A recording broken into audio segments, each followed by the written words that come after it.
Hey guys, welcome to 10 Minute Teaching. I'm Ben Campbell, and today we're going to be taking a look at the poem Ozymandias by Percy Shelley. What we're going to be doing is taking a look at some of the historical context of the poem, some background information, then we'll read the poem, and then we'll go through some close analysis. Okay, let's start off with some background information. Percy Shelley is the writer of the poem we're looking at today, and the movement he's most associated with is Romanticism.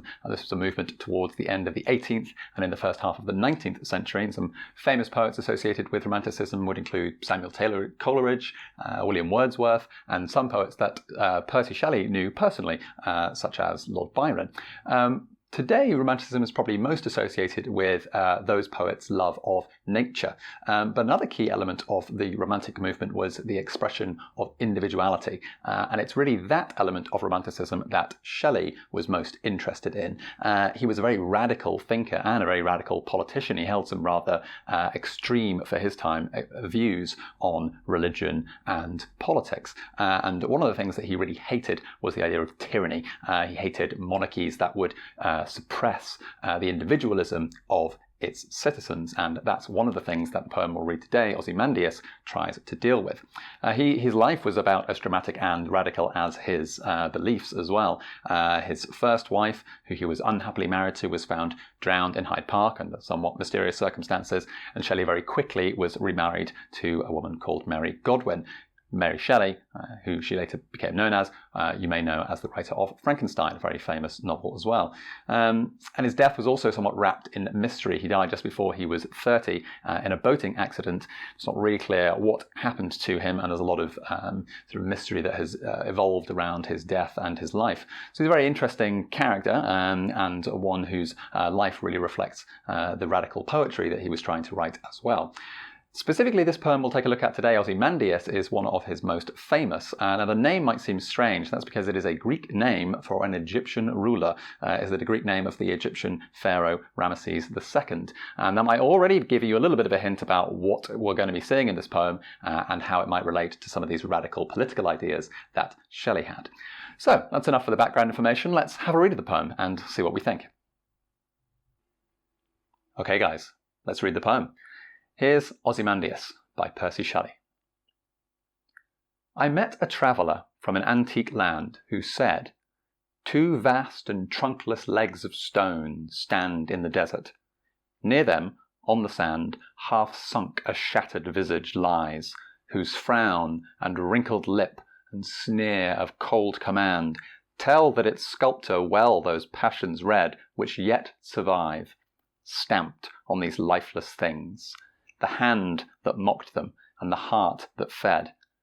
And on the pedestal these words appear. My name is Ozymandias, King of Kings. Look on my works, ye mighty, and despair. Nothing beside remains. Round the decay of that colossal wreck, boundless and bare, the lone and level sands stretch far away." Okay guys, let's do some close analysis. We're taking a look at the first couple of lines of the poem. We can see that Shelley seems keen to put us, the reader, at a bit of a remove from the description of this statue, which the poem is ultimately about. We don't just hear the description straight away, we hear it via this traveller from an antique land. So Shelley seems to be trying to complicate the extent to which we can actually trust that this is a true account of what this traveller really saw. There's a little bit of a confusion about whether or not this story can be seen as true, because it's a story within a story almost. That might seem a little strange, but it might become clear why Shelley's done that as we read through the rest of the poem. So let's take a look at what follows those lines. So then we get a description of this statue, and it's clear that it's not only this massive statue, a vast statue, but it's also now broken as time has passed. All we see are the trunkless legs of stone. So just the legs, the body seems to have been destroyed, and on the sand nearby there is a shattered visage. A visage is a face. So we've got some broken legs and this head of the statue half sunk in the sand. But on the half that we can see, we can still perceive the expression of the pharaoh that this statue is supposed to depict. And we can see that he's a clearly very tyrannical figure, a frown, a wrinkled lip, a sneer of cold command. We even have a little alliteration there in cold command, emphasizing what seems to be the cruelty of this pharaoh. We know from our historical context that opposing these types of figures was exactly what Shelley was trying to do in his poetry. However, after that, we hear about not the pharaoh that this statue depicts, but the sculptor, the person who's made the statue. And we learn that the sculptor is very skillful. He has read the passions, i.e. the feelings, of the ancient pharaoh very well, and has been able to depict them very well. And they are the only things which survive, stamped on these lifeless things. So although the pharaoh has died, and even his statue has now become lifeless and has fallen into the sand, the artistry and skill of the sculptor in depicting the expression and the personality of the pharaoh, that does survive. That is something which remains.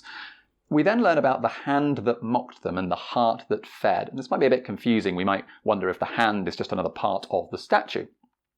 But this is actually the hand of the sculptor, and we can tell that because of the word mocked. Now, mocked does carry here its modern meaning, like ridicule, to ridicule somebody. But in Shelley's time, it also meant to create or to copy. We kind of have that to make a mock of something, to mock up something in our modern vocabulary. So here there's a bit of a double meaning going on. Not only has the sculptor made this statue, he's mocked it, he's created it, but in some ways there's perhaps an implication that he's also ridiculed the pharaoh in its creation as well. He's been able to kind of oppose the tyranny of the pharaoh in creating this statue, which sort of takes the mickey out of him with this sneer of cold command which the sculptor has put onto the statue. Then we turn to look at a pedestal on which the statue used to stand, and we see some words written on the pedestal. "My name is Ozymandias, King of Kings. Look on my works, ye mighty, and despair." So we get this really intense declaration from the ancient pharaoh that he is the King of Kings, that he is this ultimate ruler, clearly the kind of person which Shelley was in opposition to. And he asks that anyone who visits the statue look at the great works of his empire. But in the line immediately following that, we see this very short phrase, "Nothing beside remains." So there isn't anything left of this once great pharaoh's kingdom. All his works, which he's expecting people to see for all time, have disappeared.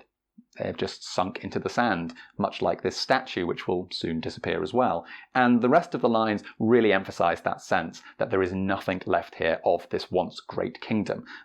Round the decay, so again we've got this sense of decay, the sense of destruction, of that colossal wreck. So now it's just a wreck. This statue is just completely destroyed. Boundless and bare, again the alliteration really adding into the sense of the complete wasteland that we're seeing here. The lone and level sands stretch far away. So there's absolutely nothing that can be seen anymore of the apparently once mighty works of this King of Kings, Ozymandias. We're left with just nothingness, just an empty desert. So what are we supposed to perhaps take from this particular description of a statue of a once great king that's now fallen to ruin? Well, if you remember from our historical context, Shelley was really opposed to the idea of tyranny, and one of the things he seems to be trying to say in this poem is that the thing about tyrants is they think that their rule will last forever, even beyond their own deaths. But here he's trying to say that that's not the case. Time will destroy everything, even the works of the mightiest of the kings of history. If there's anything that will survive, Shelley seems to suggest, it's art. The artistry of this sculptor is the only thing that survives in this vast desert. Perhaps he's trying to say that as well as the artistry of sculpting, perhaps the artistry of, say, poetry could also extend far beyond any kind of grip of tyrannical rule that could exist in the world. So it's a really interesting poem. It's a kind of anthem against tyranny and for the power of art to persist where everything else is destroyed and fades away. Shelley seems to be looking up at the tyrannical rulers of his time and saying, if you think that the works you have will last forever, think again. The poetry of our time is the only thing that will last forever.